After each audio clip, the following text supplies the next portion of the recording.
राम राम जी। जीवन से बाधाएं मुश्किलें हटाने का एक सूत्र मैं आपको देने जा रहा हूं। अगर आपको ये समझ आ गया तो बिना कोई उपाय किए आपके जीवन से 80% मुश्किलें दूर हो जाएंगी। आठवां घर कैसे आपको खराबी देता है, यह है आठवां घर।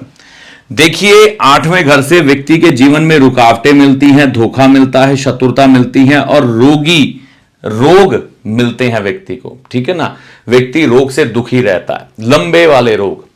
और ये उत्पन्न कब होते हैं? देखिए, एक तो होता है व्यक्ति, आप अपनी कुंडली में ऐसे ग्रह लेकर पैदा हुआ है कि जीवन में ये सब चीजें उसे मिली हैं।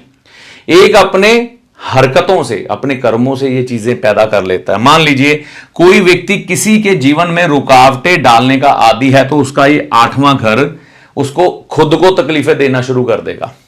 अगर व्यक्ति ने किसी को धोखा दिया है तो यहां पर यह कर्म इकट्ठा हो जाएगा, आपको धोखा मिलेगा।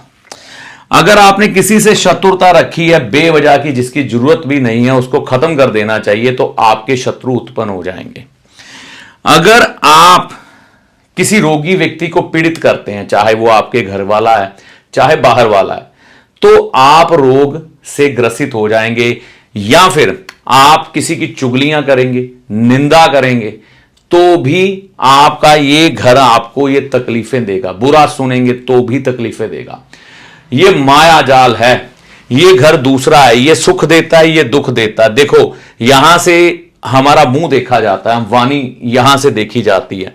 तो अगर किसी के बारे में बुरा बोलोगे, निंदा चुगली करोगे, तो वो यहां पर स्टोर हो जाएगी, जो आपको पलट के मिलेगी। तो यहां पर बैलेंस बनाना बहुत जरूरी है।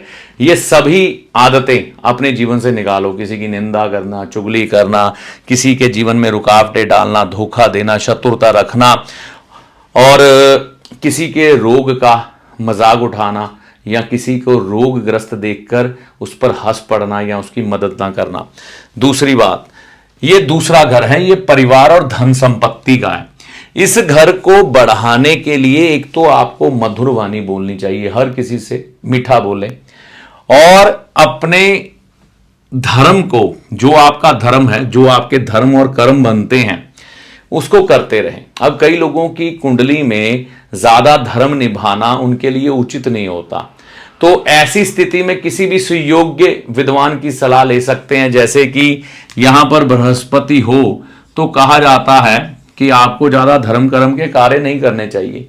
तो ये मैं उन बातों में अभी नहीं जाऊंगा, सिर्फ बृहस्पति 10 के बारे में मैं आपको बता रहा हूं कि ज्यादा धर्म कर्म यहां पर मना रहता है। तो धर्म कर्म अपने ग्रहों के अनुसार करते रहें, मंदिर जाते रहें। मंदिर जाना बहुत जरूरी है। अगर आप मंदिर नहीं जाएंगे, अपने धर्म के अनुसार अपने धर्म स्थान में नहीं जाएंगे, तो जीवन में धन संपत्ति का अभाव रहेगा और परिवार के सुख और जीवन में धन संपत्ति में हीरे जवाहरात, लिक्विड कैश, ये सभी कुछ आ जाता है, ये नहीं मिलेंगे। और यहां पर ये निंदा चुगली जो आज के समय में आम आदत बन गई है हर किसी की, रुकावटें किसी के लिए डालना, जलन करना, किसी के बारे में बुरा सोचना, बुरा बोलना और शत्रुता बेवजह की रखना हर किसी से, तो हो क्या रहा है, वो व्यक्ति उल्टा खुद दुखी हो रहा है। तो ये कर्म का बड़ा अजीब सा खेल है। आप जैसी हरकतें करते हैं वैसी ही चीजें आपकी तरफ आकर्षित हो जाती हैं। इन चीजों को रोको, इन चीजों को बढ़ाओ, जीवन वैसे ही सुखी हो जाएगा।